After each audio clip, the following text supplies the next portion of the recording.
So today I'm really excited, and with all my friends at FaveQuilts.com, and then again my friend Sandra, who has so graciously let me use her Accuquilt studio.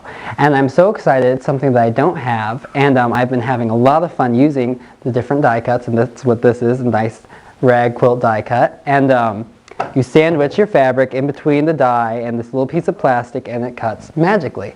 So what I've been doing lately is just making a bunch of rag quilts, and sometimes you can do these manually, but snipping these little edges can sometimes be a bit of a labor. So this die does it all for you, and I just thought I would show you how you go about using it.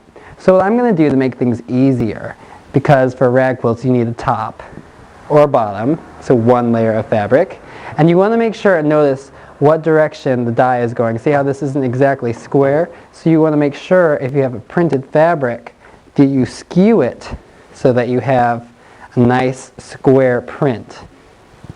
So just lay that down, and then a layer of muslin. And this is just nice unbleached cotton muslin. Very nice.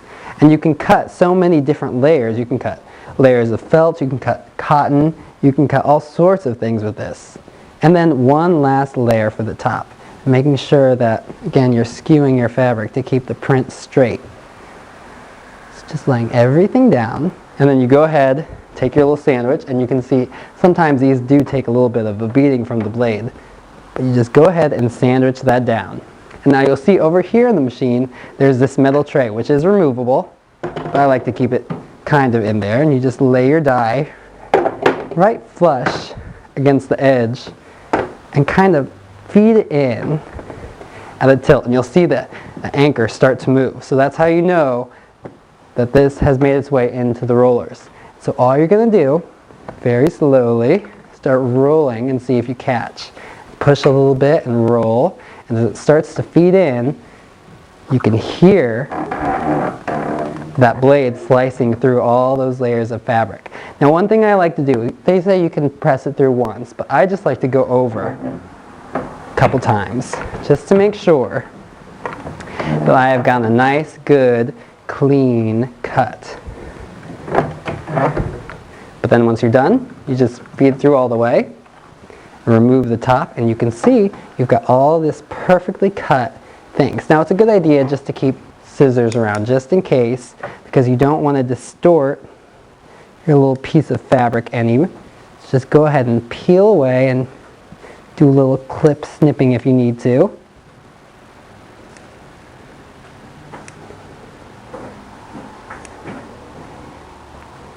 But there you go. And you can see all layers cut out perfectly, cut out beautifully, and now you can see why I have all this lint on me. You can see a lot of lint. So it's a good idea to have a vacuum cleaner or something just to clean up these dies.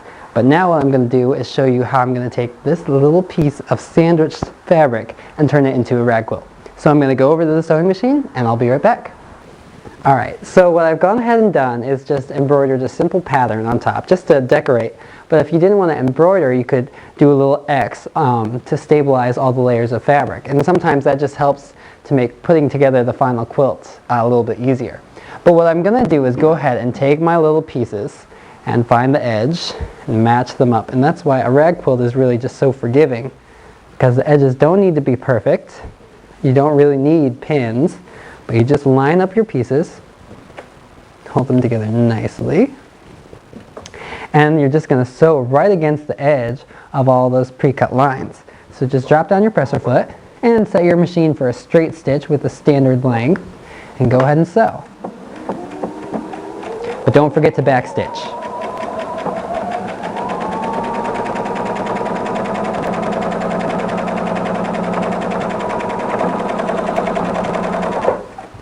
Go ahead and cut your threads and start to create your chain. So you'll just take this and attach your pieces one by one and sew along.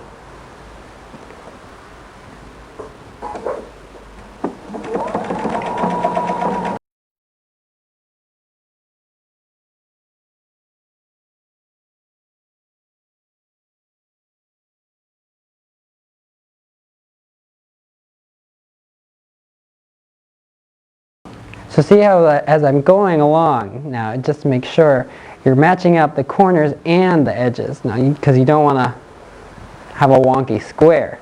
So make sure you're just lining everything up really nice. Now it is a very forgiving quilt, but you can't take too many liberties, otherwise you won't have good results. So go ahead, and then our last one.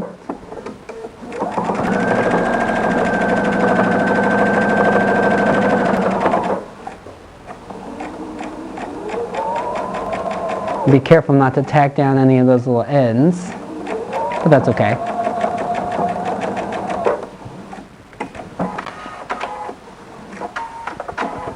And now here comes the fun part. You attach your chains together. So what you do is just treat this like one big square. Just take it, match them up.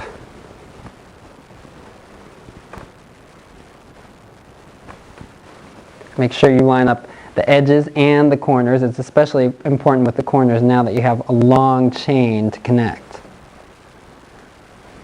Just keep everything all nice. It looks good. Do a little adjusting as you need. And go ahead and sew it up.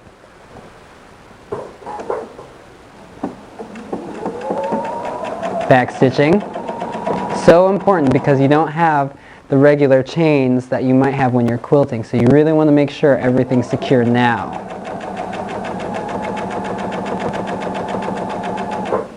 But stopping ever so often, making sure everything's all nice and lined up.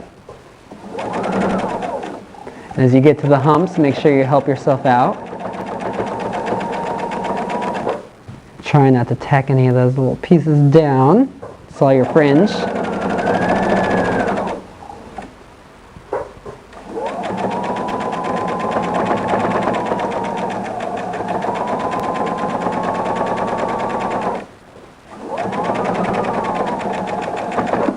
Go ahead and make sure and check as you come into the home stretch.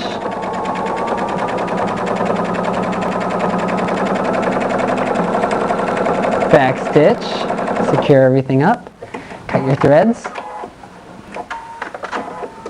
and you can see just how fast this quilt is going to come together.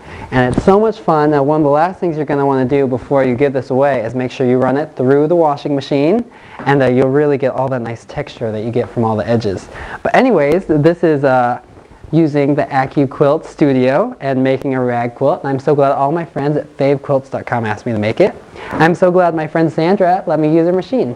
So anyways, I hope this gives you an idea, and I hope you run out and use your Accuquilt. Thanks.